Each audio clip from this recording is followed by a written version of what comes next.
Tuguhaye ikaze kuri Yamuhe TV. Katurebere hamwe icyo Mifotra iteganyiriza abakozi ba leta bose barangije gushyira certificate muri system ya IPPC. IPPC ni Integrated Personal and Payroll Information.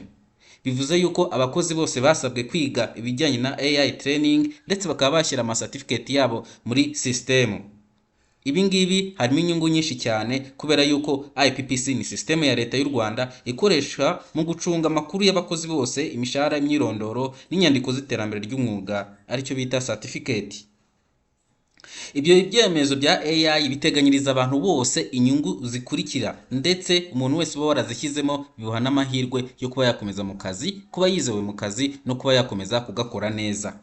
Hari kuzamura ubumenyi bw'umwuga mu ikoranabuhanga ya AI.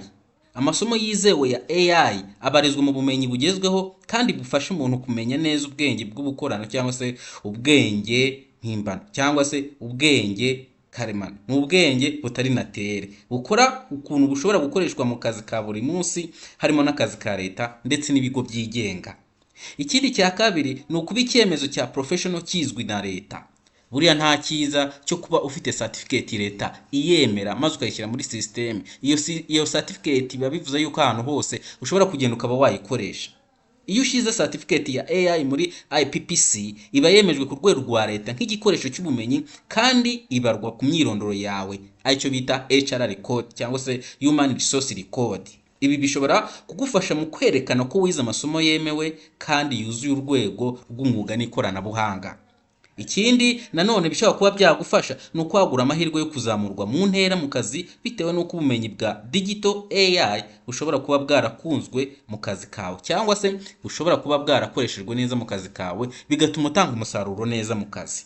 Hari ukubona amahirwe yo gufatira mu masomo ya nyuma mu mahugurwa yisumbuyeho, kuko buriya hari ibigo bitanga amahugurwa ayisumbuyeho ariko umaze kwerekana ama certificate ya AI zibanze. Ibi rero biguha amahirwe yo kuba wahita wemerwa gukomerezaho ndetse ukaba wabona n'amahugurwa y'igihe kirekire uyahawe n'ikigo cya leta, kubera yuko izi certificate uzifite muri system nk'umwirondoro wawe. Igihe cyagera ukumva baraguhamagaye ataba abantu bagomba kuza kwitabira amahugurwa. Izo ni profit kandi ari inyungu z'akazi.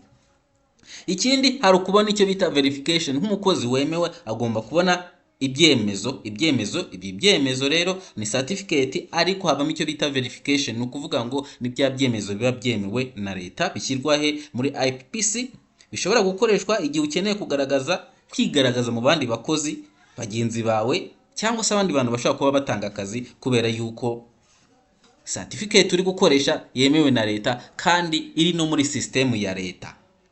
Ubundi IPPC ni system ya leta y'u Rwanda icunga amakuru y'abakozi, harimo imyanya, imishahara n'inyandiko zemewe. Ku bantu batazi IPPC nicyo ubundi sobanuye. Certificate za AI iyo zishyizwe muri IPPC zibikwa mu myirondoro yawe kandi zifasha kwerekana ubumenyi bwawe bwa digital AI mu kazi. Ibi bishobora kugufasha mu kuzamurwa mu ntera, ibi twabibonye muri video isanzwe yatambutse, kwerekana ubushobozi mu kazi no kubahiriza gahunda za leta mu guhanga udushya.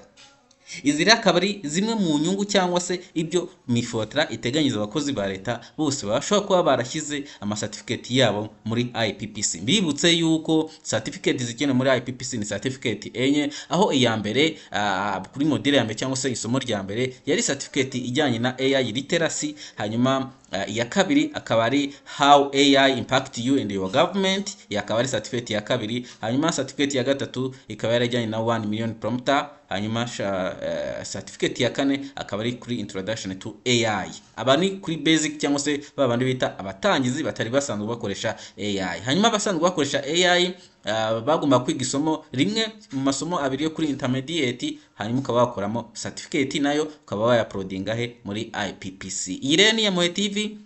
Mu minsi iza tugiye kubakorera ubundi bumenyi bwimbitse mu gukoresha AI ku buryo mutazongera kuvurwa n'akazi, ahubwo uzajya uhora ujya ukoresha AI mu buzima bwawe bwa buri munsi kandi ukoresha igihe cyawe gito, umutwe were kwivuna, akazi kawe gakore neza kandi umukoresha wawe agushime kubera yuko uri gukora akazi neza kandi uri gukora muri technology. Kura subscribe rero tuze guhura mu yindi video mu kanya gato tugiye kubategurira.